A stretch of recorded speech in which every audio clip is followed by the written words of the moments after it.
በስመ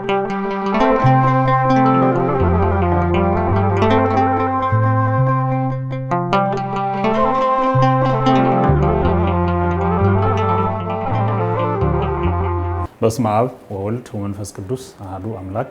የተከበራችሁና የተወደዳችሁ መላ ኦርቶዶክሳውያን ህዳር 21 በየዓመቱ በደመቀ ሁኔታ ለሚከበረው ለእመቤታችን ዓመታዊ ክብረ በዓል እንኳን አደረሳችሁ። ሰላም እግዚአብሔር ከእናንተ ጋራ ከሁላችንም ጋራ ይሁን።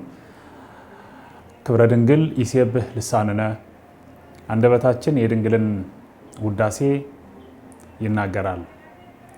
አንደበታችን ስለ ድንግል ማርያም ክብር ይናገራል፣ ይዘምራል፣ ይተረጉማል፣ ያስተረጉማል፣ ያመሰጥራል።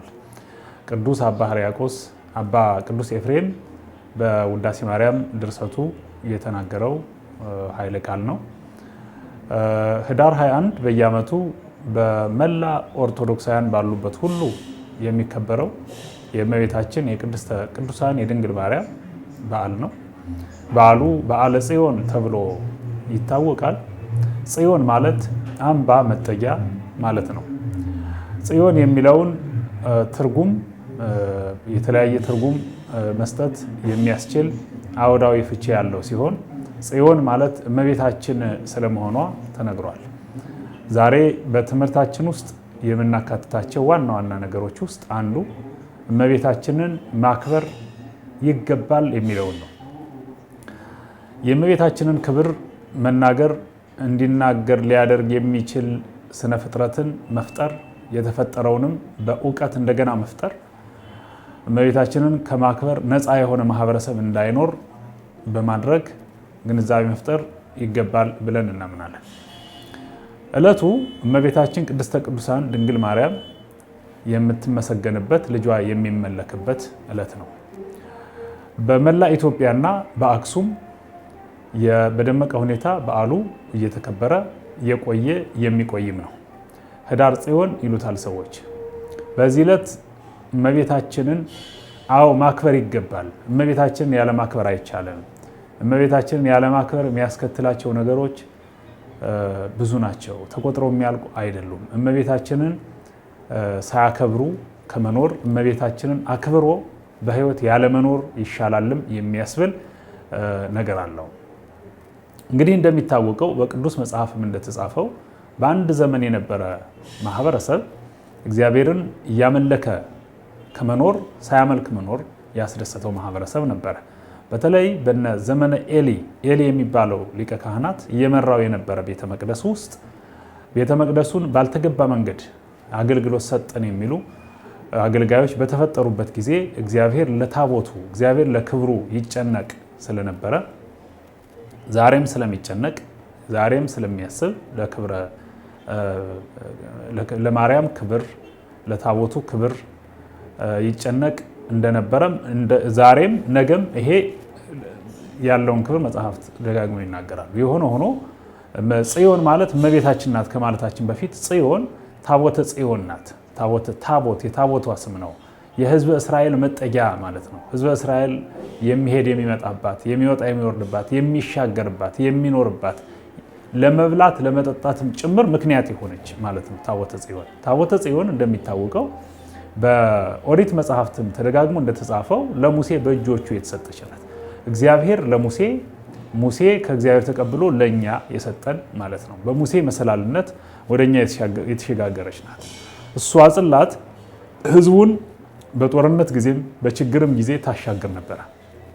ዛሬም ታሻግራለች። ኃይሏ እንዳለ ነው። ዛሬም አለችና በኦርቶዶክሳዊት አስተምሮ ቤተክርስቲያን አስተምሮ መሰረት ታቦተ ጽዮን የትላንት የዛሬም የነገም ናት። የተቋረጠ ታምርም ስራም ክብርም የላትም ብለን እናምናለን። በዚህ መሰረት አንድ ወቅት ታቦተ ጽዮን በነበረችበት ቤተ መቅደስ ውስጥ የማይሆን ስራ በመሰራቱ ምክንያት እግዚአብሔር ተቆጥቶ ህዝቡ እንዲቀጣም ፈቃዱ ሆኖ የኤሊ ለዘብተኛ አስተዳደር በልጆቹ ላይ እንኳን ቆራጥ ውሳኔ መውሰድ ባለመቻሉ ምክንያት ህዝቡ እንዲማረክ ታቦተ ጽዮንም እንድትማረክ ሆኗል። በዚህ ጊዜ ይወለዱ የነበሩ ልጆች ሳይቀር ስማቸው ኢካቦድ የሚል ነበር። ክብር ከእስራኤል ለቀቀ ማለት ነው። በዚህ ወቅት ጦርነት ተቀሰቀሰና ወደ ጦርነቱ ታቦተ ጽዮንን ይዘው የሄዱ በሙሉ አገልጋዮች ተማረኩ። ታቦተ ጽዮን መማረክ፣ ታቦተ ጽዮን መወሰድ የእግዚአብሔር ፈቃድ ነበረ። አንዳንድ ጊዜ በሞኝነት ሰዎች እንዴት ታቦት ይሰረቃል? እንዴት ታቦት ይወሰዳል? እንዴት ታቦት ኃይል አለው ከተባለ ኃይሉን ሲገልጽ አይታይም የሚሉ ሞኞች የሚያዘናጉ አይጠፉም። ይሄ አይደለም፣ ተአምር ነው። ይሄ አሰራር አይደለም። እግዚአብሔር ዓለማትን የፈጠረ ጌታ ጀርባውን ሲገረፍ የሚገርፉትን ሰዎች እጅ መስበር አቅቶት አይደለም። የሚወጉ ችንካሮችን የማጣመም አቅም የሌለ ሆኖ አይደለም። በፈጠራቸው ፍጡራን ሲገረፍ፣ ሲገፈፍ፣ ሲተፋበት ዝም ያለ እግዚአብሔር ስለማይችል ሳይሆን በመቻል ውስጥ ያለ ያለመቻል ትዕግስቱ ነበረ። ታቦትም ከአንድ ቦታ ወደ አንድ ቦታ ከተወሰደ ዛሬም ትላንትም ከዚህ በኋላም ተሰረቀ የሚል ታሪክ ከገጠመው ታቦቱ አልሰረቅም ማንም አይነካኝም ብሎ እሳት ሆኖ ኃይል ኑሮት ታምር እየሰራ የመቅረት የማምለጥ አቅም ስለሌለው ሳይሆን ትዕግስቱን ነው። የእግዚአብሔርን ትዕግስት ማሳያ ነው። ታቦት ከእግዚአብሔር ጀርባ አይበልጥም። የእግዚአብሔር ጀርባ የመድኃኔዓለም ጀርባ ሲገረፍ ቅድም እንዳልኩት ዝም ብሏል። ዝምታው ስራ ነበረ። በዝምታ ውስጥ የሚሰራው ስራ በመናገር ከሚሰራው ስራ በላይ ነው። ታቦታቱም ዛሬ እኛ በድፍረት ስንነካቸው የሚገባቸውን ክብር አልሰጣቸው ስንል ዝም ሲሉ ሳንቀሰፍ ስንቀር ታቦቱ ኃይል ስለሌለው ሳይሆን የሌባውንም ጉልበት ማድቀቅ የማይችል ሆኖ ሳይሆን የእግዚአብሔርን ቸርነትና የእግዚአብሔርን ድንቅ ተአምር ማሳያ ሆኖ ነው። በዚያ ልክ ነው የሚታየው። ታሪኩ የሚያሳየው ይሄ ነው። ካህናቱ ታቦተ ሕጉን የተሸከሙ ካህናት ሳይቀር ተገደሉ፣ ታቦቱም ተማረከ። እንዴት ካል ቀደም ሲል ያነሳሁት ነው ዋቢ ሆኖ ሊጠቀስ የሚችለው። በዚህ ጊዜ ታቦተ ጽዮን ተማርካ ወደ አንድ ስፍራ ተወሰደችና ጣዖት ወዳለበት ዳጎን የሚባል ጣዖት ወዳለበት ቤት አስገብተዋት ጣዖቱም በላይ ታቦተ ጽዮንም በስር አድርገው ጎዳናት፣ በደልናት ብለው ስላሰቡ ወጥተው ሲሄዱ ተመልሰው ሲመጡ ዳጎን የሚባለው የተጠራረበ የሰው ምስል ያለው ጣዖት በታች ወድቆ ተንኮታኩቶ ተሰባብሮ በተደጋጋሚ ነው፣ አንድ ጊዜ ብቻ አይደለም፣ እያገላበጡ ወርወራ ስትጥለው በላይ እያደረጉ በሶስተኛው ግን እጅግሩ ተቆራርጦ ምንም አካል ሳይኖረው የተገኘበት ሁኔታ ታቦተ ጽዮን ኃይሏን የገለጠችበት ዕለት ነው። ህዳር 21 የሚከበረው ከሚከበርባቸው ብዙ ምክንያቶች አሉ። ከሚከበርባቸው ምክንያቶች አንዱ ታቦተ ጽዮን በጣዖት ላይ ያላትን ኃይል የገለጠችበት፣ ታቦት ማለት የሚችል ስለመሆኑ ማሸነፍ የሚችል ካስፈለገ ማዳን፣ ካስፈለገ መግደል፣ ካስፈለገ መቅሰፍ፣ ካስፈለገ ማምጣት፣ ካስፈለገ መውሰድ የሚችል ኃይል እንዳለው ማሳያ ነው። በዳጎን ላይ የተፈጸመውን ብቻ ማየት በቂ ነው። ለዚህ ነው ታቦተ ጽዮን ኃይል አላት። እንደዚህ እያለ ታቦተ ጽዮን ኃይሏን እየገለጸች መጣለች እና በዋናነት የጣዖት ጉልበትና የታቦት ኃይል የተገለጸበት ዕለት ነው። ኦርቶዶክሳውያን በያላችሁበት ስናከብር ቤተክርስቲያንም ሄደን በያለንበትም ዕለቱን ስናስብ የታቦትን ድል አድራጊነት የታቦትን ክብር ስለ ክብረ ታቦት በመዘመር ነው የምንነጋገረው። ታቦት እንደተነገረው ሊቁ በቅዱስ ያሬድ በዝማሬው እንደሚናገረው ሃሌሉያ ተመጥኦ ሙሴ በጾም ወበጸሎት ተመጥኦ ሙሴ አስሮነ ቃላተ ጽላተ አስሮነ ቃላት 10ቱ ትእዛዛት የተጻፉባቸውን ሁለቱን ጽላቶች ሙሴ በጾምና በጸሎት ከእግዚአብሔር ተቀበለ ይለዋል ቅዱስ ያሬድ። ከእግዚአብሔር የተቀበላቸው ጽላቶች ዛሬም ይሰራሉ። ጽላት በዚህ ጊዜ አይሰራም የሚል መጽሐፍ ቅዱስ የለም። ጽላት ከሰማይ በሙሴ እጅ ወደኛ እንደመጣ ተጽፏል። ከመጣ በኋላ ግን ጽላት ከዛሬ ጀምሮ አገልግሎት አይሰጥም ይቁም የሚል አዋጅ የሚያውጅ የመጽሐፍ ክፍል የለም። ስለዚህ ጽላት አለ ማለት ነው ዛሬ። ይሄ ጽዮን የሚባለው ከጽላት ባሻገር አማናዊት ጽላት ይላታል እመቤታችን። አማናዊ ጽዮን የተባልሽ ይላታል። ይችን ጽዮንን ነው ክብረ ድንግል ይሴብ ልሳን ነው ያልኩት። የእመቤታችንን ክብር አንደበታችን ደጋግሞ ይናገራል። ስለ እመቤታችን ክብር ይዘምራል። የትላንቷ ጽዮን አማናዊቷ ጽዮን ደግሞ እመቤታችን ናት። አማናዊቷ ጽዮን አማናዊቷ መጠጊያችን፣ ከክፉ ማምለጫችን፣ ከተናካሽ የምናመልጥባት እማርዌ ናአዊ ተማሐፀነ ብኪ የምንጸልይ በየቀኑ ለሷ ነው እና እመቤታችን ቅድስተ ቅዱሳን ድንግል ማርያም አማናዊት ጽዮን እንላታለን። እመቤታችንን ክብር እንናገር ስንል በተለይ ቀደም ሲል ስለ ጽዮን ስለ ታቦቱ ኃይል ተናግረናል። አሁን ደግሞ እመቤታችንን በሚመለከት እመቤታችንን ማክበር ይገባል። እመቤታችንን ያለ መንካት ይገባል። እመቤታችንን ያለ አግባብ በድፍረት መንካት ያስቀስፋል።